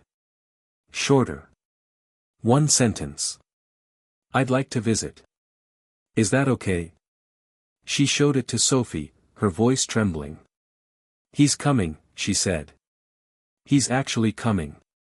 Sophie hugged her tightly, no questions, just support. "We'll figure it out," she whispered. "Whatever it looks like, we'll figure it out." The day Michael arrived was overcast, the sky low and gray like a weighted blanket. Helen stood on the porch, her hands clasped in front of her, waiting. The car pulled into the driveway and stopped. For a long moment, nothing happened. Then the door opened, and there he was. Older. Thinner. His hair speckled with gray. But the same. Still her boy. He looked up, and their eyes met across years of silence and pain. Helen took a step forward. Then another. And before she could think, she wrapped her arms around him. He hesitated, then melted into her embrace, his shoulders shaking. They didn't speak. Not yet. But the silence between them was no longer empty. It was healing. They spent the afternoon at the kitchen table, just talking. About nothing at first. Then everything. He asked about the later lab. About the blog. About Elon Musk.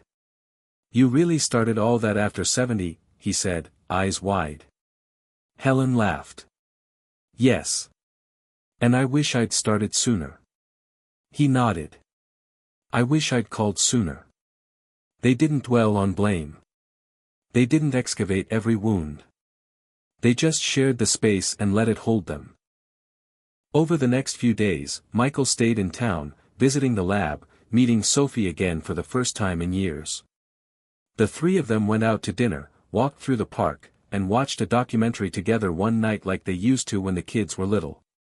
It was awkward at times, unspoken things surfacing, then receding, but there was also laughter, inside jokes revived like buried treasure. Helen felt whole in a way she hadn't in decades. Not perfect. Not fixed. But reconnected. On the last night of his visit, Michael joined her for a later lab event, an open mic night where members shared projects, poetry, and stories. When Helen stood to close the evening, she spoke with warmth and gravity. "There was a time when I thought I'd lost everything that mattered," she said. "I thought aging meant letting go, shrinking, vanishing. But it turns out, it's not too late to build. It's not too late to mend what's broken.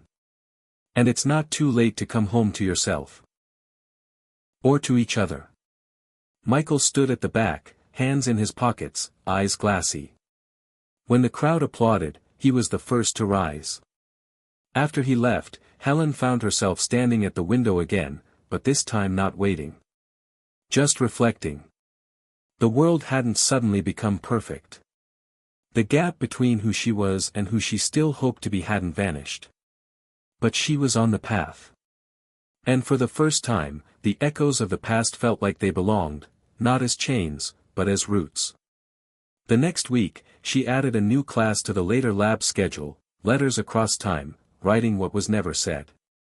She opened the class with a quote, "Not all connections begin with the first word.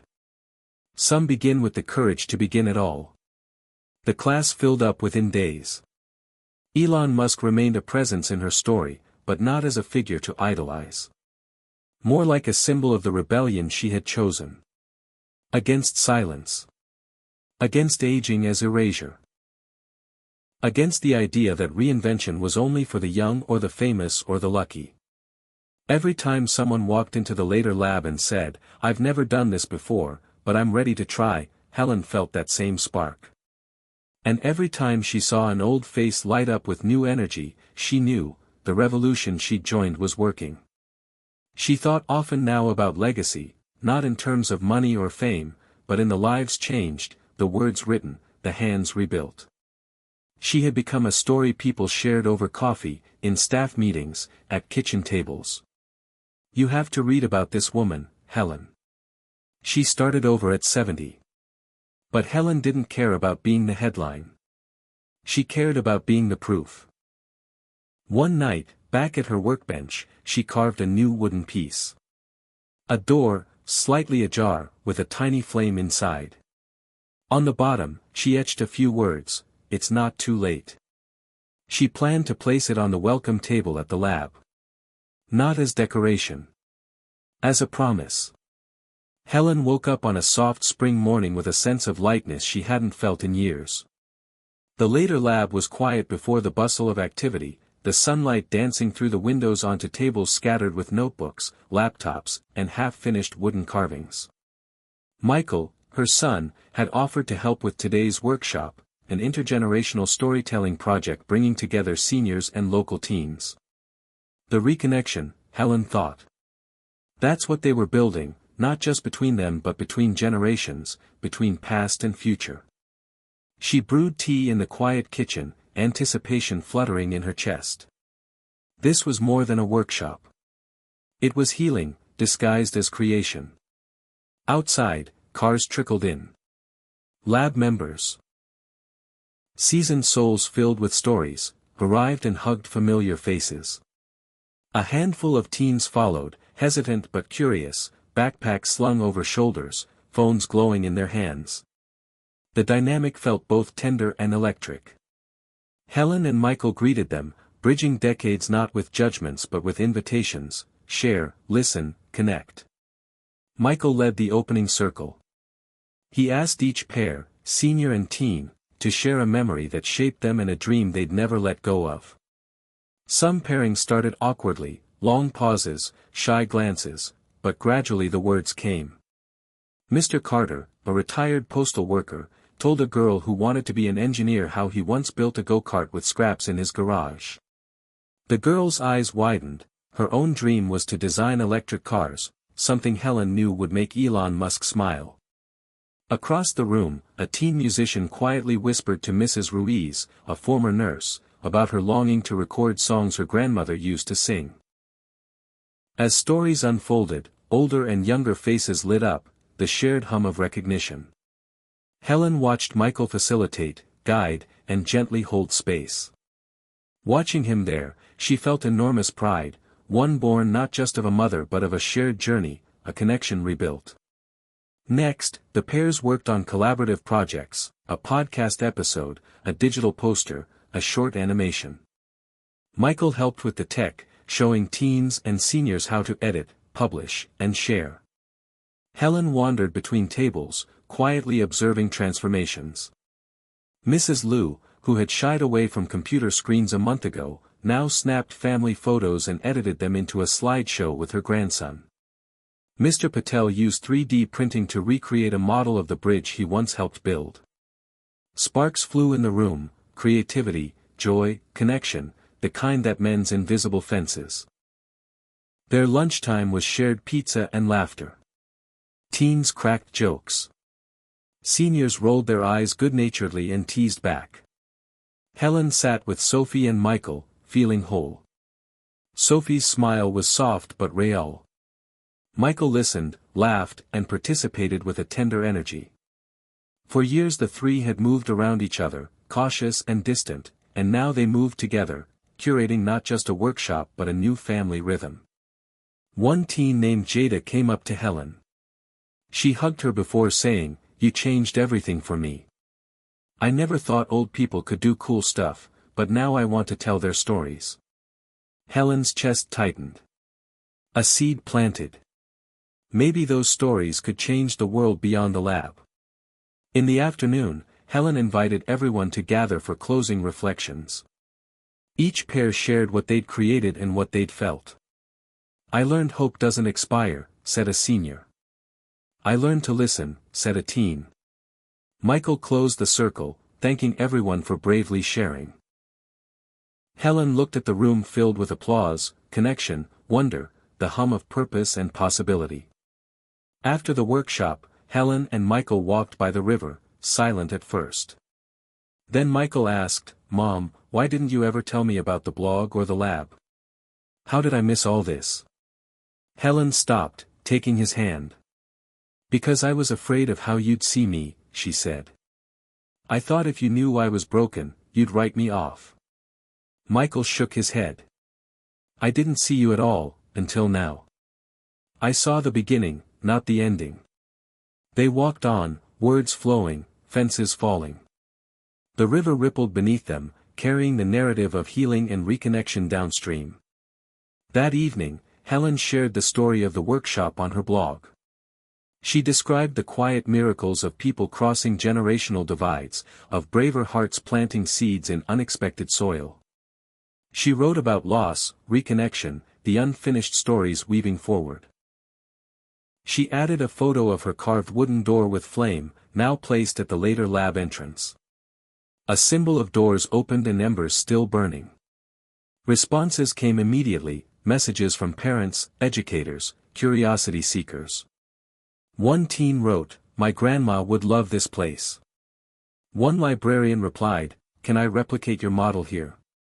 One lonely senior wrote, "I just need permission to try." Helen realized then that the reconnection wasn't just personal, it was generational, societal. She had built a bridge that could link past wisdom with future promise. Weeks later, a partnership emerged with a local university to extend the workshop into schools, nursing homes, and community centers. Michael reached out, offering his tech skills to help scale the project. Sophie helped with family logistics and outreach. Helen sat at the center of a new web of relationships, purpose, and impact, realizing that transformation didn't end with individual change, it rippled outward. One afternoon, Helen found a letter in the mailbox from a group in Chicago. They had launched their own later lab inspired by hers. They asked for her advice, her insights, her blessing. Helen printed the email and taped it beside the door in her office. The flame door carving stood nearby, a constant reminder, it's not too late. People were listening. And acting. That night, Helen sat by the fire, pen in hand, drafting another new class, reverse mentorship, seniors teaching teens, teens teaching seniors.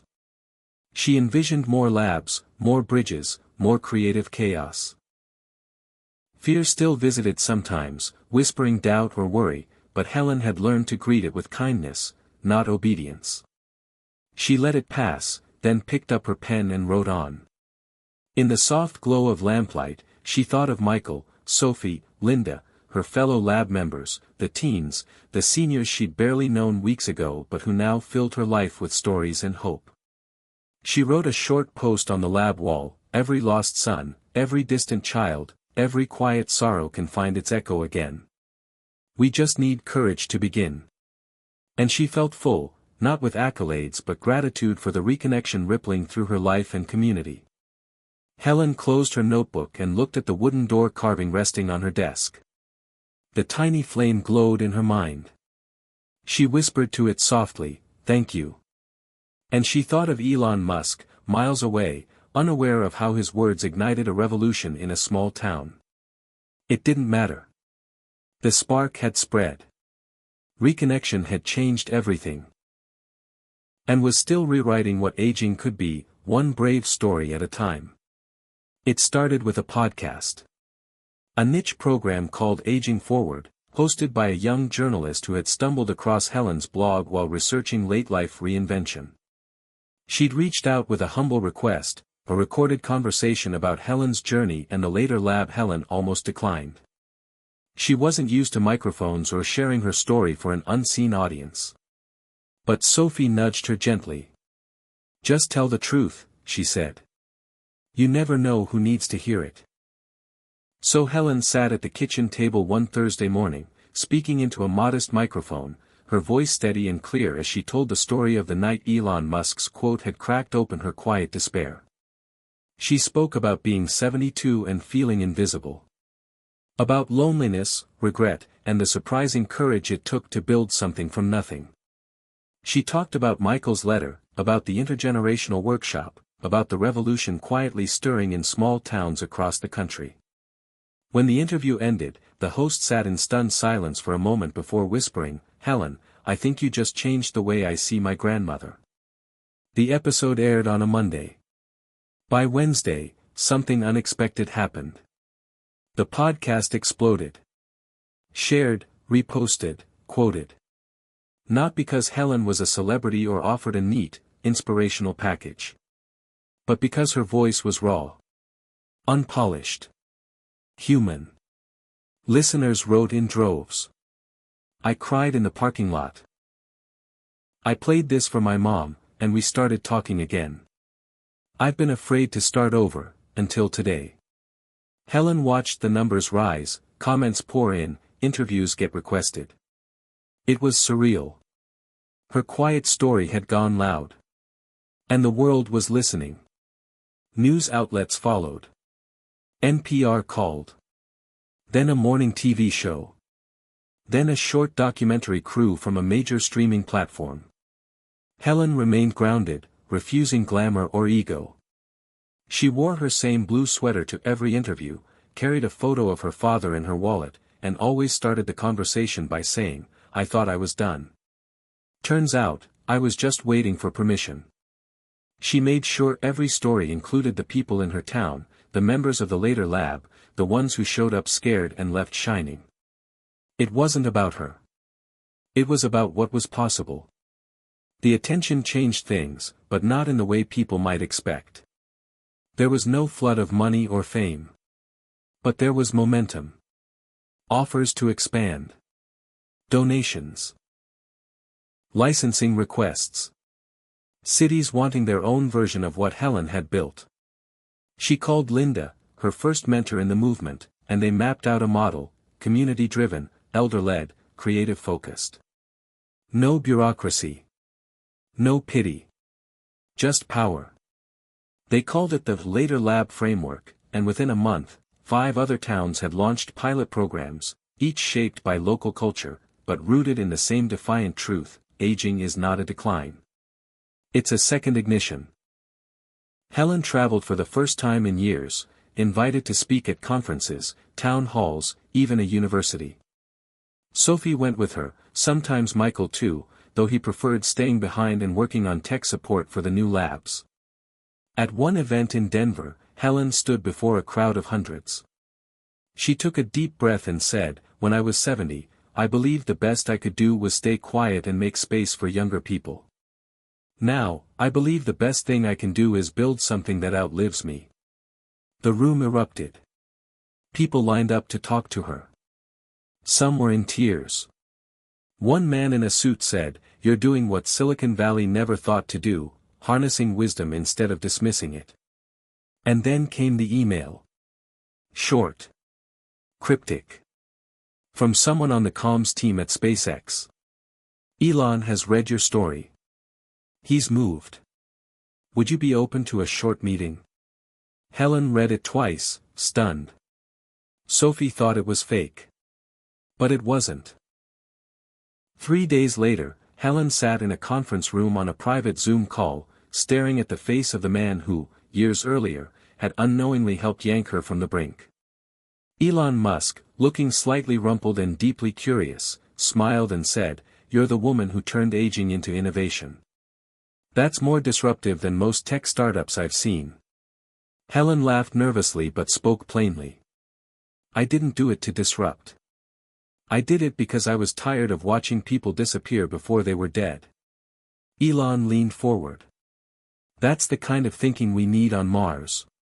Or in schools. Or anywhere we want humans to thrive, not just survive. He asked questions. About the model. The mindset. The resistance. Helen told him about the skeptical town councilman, the angry letters from people who thought seniors should act their age, the exhausted nurses who were now teaching digital painting. Elon listened intently. Then he said, "What if we built a model for aging that wasn't about care but contribution? What if seniors were our most underutilized innovation team?" The call ended with no promises, no deals. But Helen didn't need that. She'd gotten something even more powerful, validation not from a mogul, but from the future. Her future. The conversation sparked a new blog post. I spoke to Elon Musk. Here's what we really talked about. It went viral overnight. Despite the attention, Helen made sure the heart of the lab never changed. The door still creaked. The coffee was still too strong. People still came with trembling hands and left with shining eyes. One man, 88 and nearly blind, created an audio diary series called My Hands Remember. A woman with Parkinson's taught a robotics class using adaptive tools. A veteran built an app that reminded caregivers when to rest. Helen watched each of them in awe, her mission expanding from spark to system. The lab wasn't just a space. It was a gateway. Back at home, life remained quiet and real. Helen still burned toast sometimes. Sophie still insisted she take her vitamins. Michael still teased her about her slow texting. But now they laughed more. They lingered longer after dinner. They dreamed out loud. Helen started sketching out a memoir, not for glory, but so others might see their own reflection in her arc. She titled the first draft Late Bloomers, a field guide to starting over after 70. She heard from readers in Argentina, Japan, Sweden, places where aging was still treated like silence. She zoomed into classrooms and retirement homes. One day, a schoolteacher played her speech for a 6th grade class. A girl raised her hand and said, "She sounds like someone who used to be invisible and then remembered she was magic." Helen wept when she read that email. One evening, as the sun set behind her home, Helen stepped outside and sat on the porch. The air was soft, the world glowing gold. She looked at her hands. Older now, lined, but strong. Builder's hands. She thought of all the people she'd met since that first lonely night listening to Elon Musk. People who had once given up. People now launching businesses, writing poetry, learning code. People who had once believed it was too late. And now, they were changing everything. She smiled, thinking not of what she had done, but what she had helped awaken. A movement born from one ordinary woman refusing to disappear. A movement fueled by wood dust, podcast mics, Zoom calls, late-night blog posts, handwritten letters, reconciliations, and above all, fire. The fire of not being done. She whispered to the sky, as the stars began to show, they told us aging meant decline. But I've never felt more alive. Helen woke before dawn, a habit she'd returned to over the past few years, though now it felt more like a calling than a routine. She sat at her writing desk, the air crisp, the sky softening into pale light. With her memoir draft open, she stared at the page where she had yet to begin the final chapter, A Life Reimagined. The phrase felt both bold and tender. Reimagined. That's what aging had become, not abandonment, but transformation. She thought of her mornings walking through frost-touched grass, the later lab's warm hum, Michael's laughter in the workshop, Sophie's pride in her voice during Zoom meetings about new lab openings. All of it pointed to the same truth, that life after 60 wasn't the end, it was an invitation. Helen picked up her pen and began to write, what does one life reimagined look like? Ours does, right now. The next day at the lab she shared that new chapter with a small circle, fellow founders, teens, volunteers, and friends, reading it aloud while they listened quietly. She wrote about reframing regret as fuel, turning fear into curiosity, and holding grief and gratitude at the same time. Her voice trembled at places but held enough clarity that tears filled many eyes. In the hush of that room, Helen realized this chapter wasn't just about memoir, it was a collective manifesto. A guide not only for her but for anyone who thought their story had reached its last page. That afternoon, in wise, gentle conversation around mismatched tables, Helen asked, "If our lives are open canvases, what will you paint next?" The table buzzed: start a podcast, write my forbidden love story, make a drone show, ideas blooming across generations. A retired chef said she would start a food blog sharing recipes her grandchildren begged for. An engineer with memory loss wanted to build a motion-triggered art installation. A local teen hoped to record a seniors' choir singing songs forgotten for decades. The room glowed with possibility. Later that week, Helen met on Zoom with a town in Vermont that launched their own Later Lab. She listened as they shared lessons and struggles, fundraising challenges, volunteer shortages, skepticism from local officials, but also breakthroughs, a class on 3D printed prosthetics for veterans, a pen pal project with regional schools, and intergenerational storytelling. Helen offered encouragement, feedback, and deeper belief: this isn't just about programs.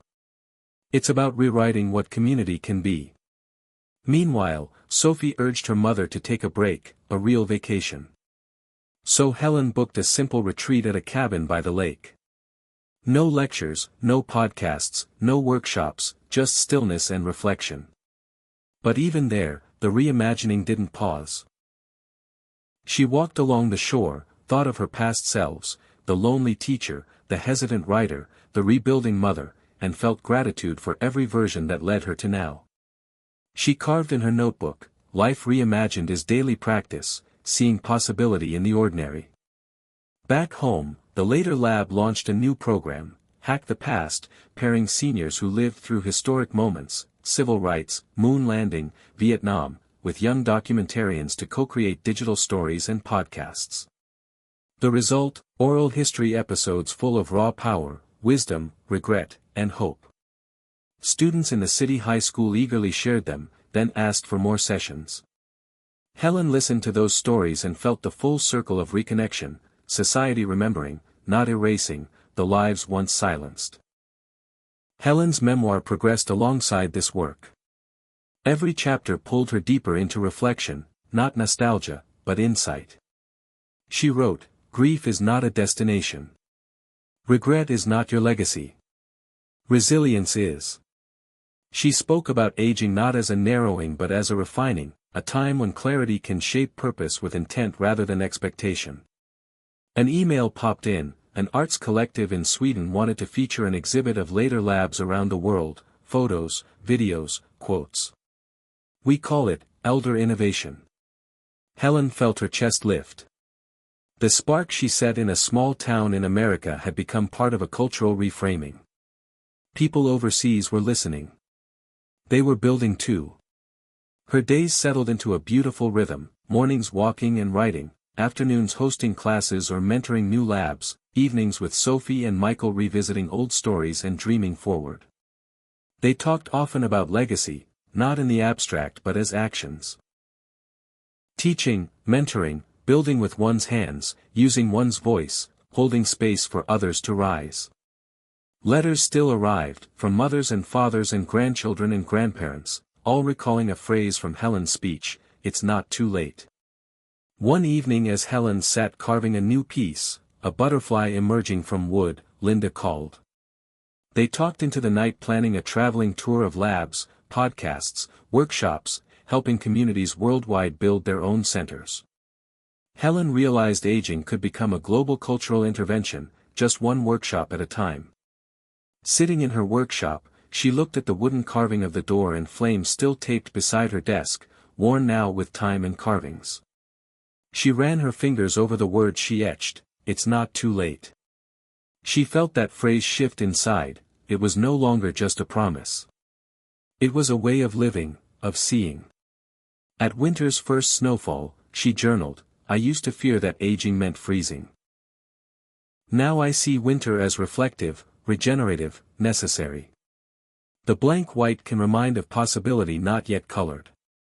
And she shared that thought in the next blog post, pairing it with photos of frost-laced art classes happening at the later lab. The community grew. 5 labs across the country. Mentors, volunteers, teens and seniors side by side. Helen traveled lightly but always returned home, drawn by the quiet reds of her kitchen, the hum of her workbench, the gentle heartbeat of Michael and Sophie at the dinner table. One day, her phone buzzed. An NPR producer who had done one story reached out again. "We want you to do a documentary series," she wrote. "Not about you, about the labs." Helen paused. The idea of cameras filming didn't scare her. She cared that the story be told with dignity. She thought of the labs, the seniors building, learning, teaching. She sent one email, yes. And she knew, this was not self-promotion. It was invitation. For more stories like hers to be seen rather than dismissed. For aging to be reimagined, not refused, not erased, but celebrated in its depth, possibility, and power. Helen stood before the mirror one morning, looking at her reflection, not with critique but curiosity. She held a carved wooden butterfly in her palm, orange wings, outspread. She whispered to herself, "You're still becoming." And in that moment, she understood fully what a life reimagined meant. Not looking back regretfully, nor forward with fear, but facing the day with tenderness, courage, and creative refusal to shrink. She closed her memoir draft. The final chapter ended not with nostalgia but with invitation. Age gifted me clarity. Age gave me connection. Age taught me that the world still needs our hands, our hearts, our stories. And so we build. She knew the work would continue. People would grow older. Labs would open and close. But this living manifesto would still matter. Helen set the draft aside and walked to the workshop window. Outside, snowflakes drifted silently onto the bicycle leaning against the wall, a plum tree heavy with frost, a welcome door already carved new for spring. She took a deep breath of cold air, felt alive in her bones. This was her legacy, not permanence but movement. Not end but becoming. And she whispered to the silent lab around her, "Let's keep going."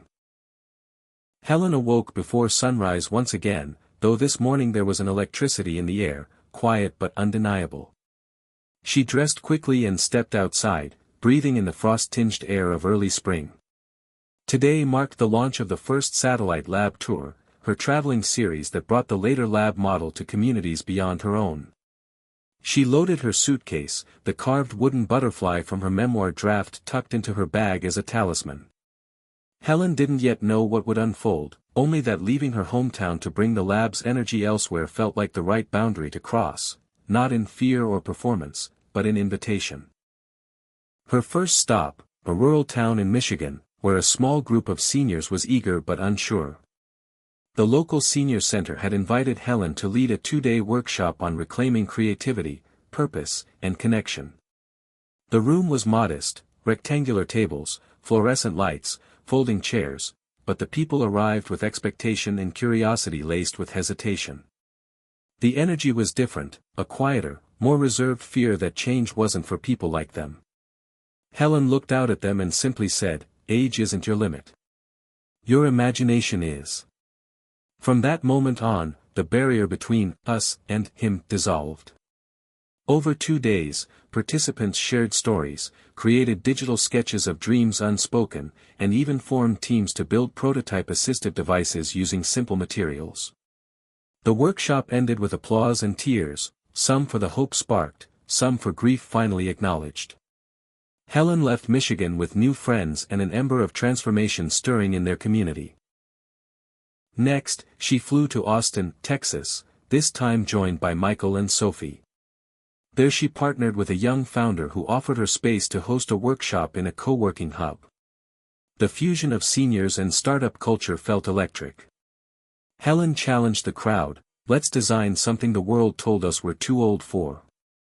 So they did. A group of seniors prototyped a low-cost mobility tracker for older adults, while a mix of teens and retirees designed audio prompts to preserve local stories in underserved neighborhoods.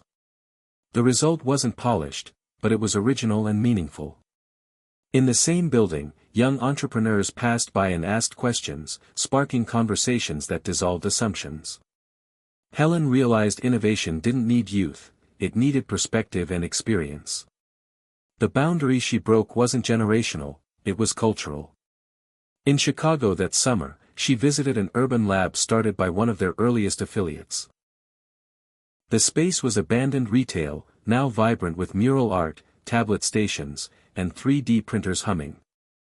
The workshop that day focused on art as reclamation. Students and seniors painted together, seniors shared memories of protest murals or childhood creativity, and they co-designed a mural inspired by both memory and hope. Helen witnessed a teenage graffiti artist lifting an elderly woman's hand to guide her strokes, bridging decades in a shared act of creation. At the end of the workshop, the mural stood tall on the wall, a tribute to the boundary they'd broken between generations, identity, and time. People gathered for selfies in front of it, community leaders talked about replicating the model in neighborhood hubs, and local news called it a revolution in how we see aging in youth. Through it all, Helen remained rooted in intention. She didn't view her journey as a crusade but as a ripple, an invitation woven with humility and inclusion. She spoke often about breaking boundaries, between past and future, young and old, fear and possibility. To break boundary isn't to erase difference, she explained one night at an arts center in Portland, it's to build connection across it.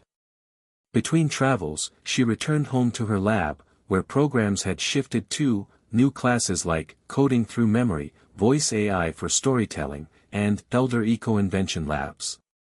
Helen marveled at how the model was evolving, not fixed, not institutional, but adaptive, always seeking growth even when rooted in legacy. She held Zoom coaching sessions with aspiring founders in new towns, encouraging them to dance between honoring tradition and embracing disruption. She shared the metaphor Elon Musk's words had given her early on, about embracing change or facing a disaster of stagnation. And people saw how risk and reinvention could coexist elegantly. Meanwhile, the media coverage continued, profiles in magazines and documentaries that showed her not as a lone star, but as part of a broader cultural shift. She watched stories of retired teachers launching podcasts, grandmothers building assistive tech, seniors designing urban gardens, teens coding oral histories, all souls finding purpose past 60. The ecosystem she helped catalyze extended beyond her mental horizon. And when she saw someone quoting her line, "It's not too late," or posting a photo of a door they'd carved, she felt shock and joy that rippled deep. One weekend, the team organized a Boundary Breaker Summit, a weekend event mixing talks, DIY projects, mentorship panels, and open mic evenings where anyone over 60 could pitch an idea. The summit drew people from coast to coast, from small towns and cities, rural and urban, those reclaiming identity and those seeking reconnection. Helen opened the weekend by sharing, "This isn't about programs. It's about culture. It's about refusing the scripts that say our value fades with age. And embracing those that say our value transforms it." The laughter, tears, applause followed. Pitch after pitch, low-cost accessibility tools, intergenerational co-housing designs, memoir podcasts, adaptive art therapy tools, each reflecting a life reimagined. Helen wandered through the crowd, listening to pitches and offering encouragement, her heart swelling as she watched boundaries dissolve, age, geography, isolation. Even as she catalyzed others, Helen tended to herself. In autumn, she and Sophie spent a long weekend in New Mexico, a respite, a recharge. They watched mesas glow at sunset, talked about dreams for new seasons of the lab. Back home, she carved a new piece, an open door beside a horizon line. Beneath she etched, "Beyond Fear." That carving would travel with her to Michigan, Austin, Chicago trips as a portable symbol, boundary broken, invitation extended. At home, Michael took over much of the tech growth, developing an app that connected labs, shared project ideas, and allowed remote sessions. Helen sat as the user, she sent messages and voice notes, offered encouragement, and relished watching others flourish digitally. She chuckled at her first selfie with a drone-designed hat, posted with the caption, "Proof, old people can still trend." When Michael teased her gently, she laughed, "I fall for the hat, but only if it makes someone smile." The work, of course, had its critics. Boundary breaking made some people uncomfortable. One city council called for a regulation after a lab prototype caused a minor safety scare. A few critics wrote essays about overstepping elder boundaries. Helen responded with grace, inviting them to attend a workshop. One visited, and stayed to the end, another never came. She learned that breaking boundaries sometimes meant welcoming resistance with curiosity and kindness, not defensiveness. She quoted Elon again, "Failure is part of the path." She leaned into it, pushing forward with clarity and empathy. When winter returned, Helen spent her mornings at home, writing in journals and blogs, reflecting on all the boundary-breaking journeys. She wrote, "We don't live to live past 60, we live to break through. We live to learn, to connect, to design what's next. Age is the frame for a new picture, not a faded portrait." She posted that piece alongside a picture of a lab mural in Chicago, a boundary broken between generations splashed in color. Helen's memoir drew deeper as well. She added chapters, breaking borders, designing purpose, living across generations. She sent copies to early mentors, Linda, Sophie, Michael, Mitch, class participants, and asked for feedback. Some wrote letters with edits. Some wept through chapters. Each response felt like confirmation, that a life reimagined could build more than memories, it could build culture. On a snowy evening back home, Helen and Sophie hung a new mural outside the lab, a phoenix rising from a cracked door. It was painted by seniors and teens together, symbolizing creative renewal and boundary breaking. People passing by stopped, smiled, some even took pictures. The mural stood as an invitation, anyone can rise anew at any age. Helen stood back, hands tucked into her sweater pockets, watching the mural glow under lamplight, the lines of winter around her eyes soft and bright. The boundaries had shifted, inside her, in her community, across generations, and in the culture around aging. She had broken them not with force, but with humanity, action, invitation. The legacy she built wasn't permanence, it was possibility. Not stasis, but growth. She turned inward for a moment, thinking of Elon's unintentional influence, a spark offered across miles that had ignited a world of late bloomers. She whispered quietly to herself, "We broke boundaries, and we'll keep building what came next." And in that still winter night, Helen felt deeply alive, deeply purposeful, and infinitely ready for the next boundary to break, because she had learned how to do it, again and again. Helen woke to the quiet pre-dawn hush of her workshop, the carved door and flame piece resting on the corner table like a silent promise. News of the later lab framework had spread faster than she ever imagined, and today they welcomed their first cohort of community lab mentors, teams flying in from new towns launching affiliate labs. She brewed tea and watched as pairs entered, seniors with soft smiles, teens clutching notebooks, organizers curious but hopeful. This was the movement expanding, the ripple becoming a wave. Across tables, mentors unpacked toolkits and project ideas. Some carried posters printed with Musk quotes, "If something is important enough, do it even if the odds aren't, persistence is key, embrace change or face disaster," words that had once lit Helen's courage. Helen greeted everyone, then stood to speak. This lab didn't start with grants or endorsements. It began because someone, me, decided not to stay invisible. We chose to build. That's the movement. It's grounded in ordinary people choosing to be extraordinary. Her words echoed softly but firmly through the group. Workshops began. One team from Vermont painted mentorship models, another planned a podcast series with isolated seniors, a Florida group prototyped memory assist devices. Sophie and Michael ran tech training. Linda led creative sessions. Helen moved among groups, offering encouragement and asking questions, never direction. She reminded them, failure is part of innovation. If you're not failing, you're not trying hard enough. Faces brightened with understanding, not pressure, just permission. That evening, they held the first movement story night, where each newly minted lab team shared their vision. A woman in Wyoming spoke of teaching AI storytelling to elders with mobility issues. A retiree in Ohio described starting a mobile woodshop for rural seniors. A Chicago student shared how seniors taught her old-school carpentry, while she taught them digital design. There was laughter, tears, and astonished applause. Helen looked around and thought, this is what change looks like, collaboration layered across ages, geography, and dreams.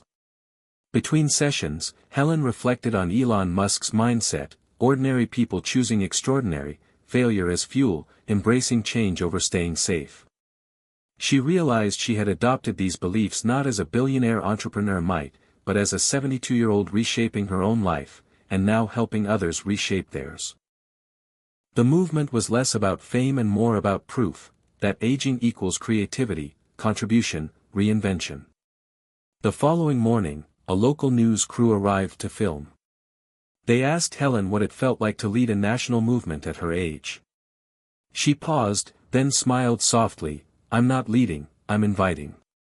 I just turned 70 and said yes. The rest is not about me. It's about the next wave of people who say yes too. They panned across the room where seniors and teens worked side by side, ideas blooming in real time. After the event wrapped, mentors boarded planes back to their communities. Tearful goodbyes mingled with laughter. Plans formed quickly. Linda invited Helen to co-host a virtual lab retreat. Vermont organizers asked for curriculum. The movement was branching. Helen walked home with Sophie and Michael at her side. She thought of the woman who once froze at the idea of posting a blog. Now she was part of a living ecosystem teaching communities how to transform the second half of life. At home that night, Helen picked up her memoir draft and began weaving in a new chapter, Movement Expands. She wrote about the mentors, the labs launching coast to coast, the generative power of ordinary people choosing extraordinary, teams built not from grant money, but from grit, connection, and shared purpose. She wrote, age doesn't shrink potential. It opens it. Weeks later, she received an email from a small city in Sweden that planned its own lab. They told her the movement crossed culture and language, that the spark of her story lit creative fire in people far from her hometown. She realized change was contagious, and it didn't respect borders or generational stereotypes. Back at the lab, she carved a new wooden piece, a network of dots connected by branches, each dot glowing flame red. At the bottom she etched, one spark becomes a constellation. She hung it in the main room, an artifact and invitation. One afternoon, in a quiet moment, Helen reread Elon's quote she had posted on a banner above the workshop entrance, some people don't like change, but you need to embrace it if the alternative is disaster. She thought of how this belief had jolted her from despair back into life. She thought of every senior who dared lean into change, and every teen who witnessed it. She felt gratitude so deep it filled her bones. On a final night before another lab launch trip, Sophie surprised her with a small gathering, a candlelit dinner at the workshop. Old lab members, teens, early mentors, friends, each brought a memory or carved memento. Helen was shown a wooden plaque inscribed with, "Life begins at every yes." She felt tears dampen her cheeks, not from sorrow, but from the weight of what had become, a community refusing to be erased. A movement powered by reinvention after 60. A narrative rewritten. Helen thanked them all. When I turned 70, I thought I was late. But it turns out the real work, the movement, begins when others see possibility too. And now we're building something bigger. Silence, then applause. The room pulsed with shared triumph, not for fame, but for humanity rediscovered. The next morning, she boarded a flight to Seattle where a new lab would open. Watching the landscape shift beneath her, Helen whispered, "This is just getting started." Hit subscribe and leave a comment with where you're watching from. This story might just spark a new beginning. What's one thing that always pushes you forward, even when things get tough?